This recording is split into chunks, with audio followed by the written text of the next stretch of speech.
to share, Alan, is that the fact na hindi sila contestants, they are considered to be hopefuls.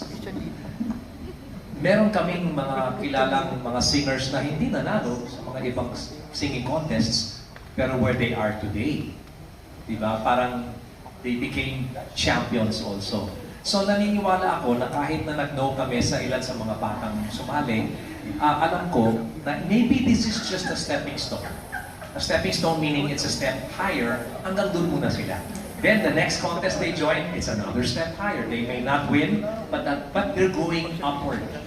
You know, and I'm hopeful na in the course of time, makikita din natin ng ilan sa mga sumali ngayon na hindi nakatanggap ng no, eh ngayon eh tanggap talaga sila ng taong bayan. That's what I'm hoping for. And the proof is Juan Carlos. Yes po. JK is one of them. Exactly. O, di ba? Hindi ako nanalo dun sa competition na yan. Bakit naman hindi nanalo dun sa competition? Hindi ko alam.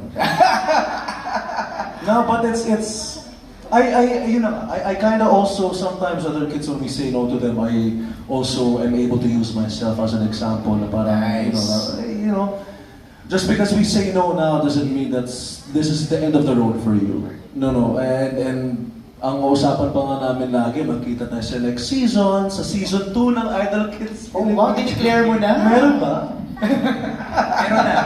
Wala pa. Okay. For confirmation pa po. Pero yung sinasabi ko sa ibang kids, parang meron pa kaming work.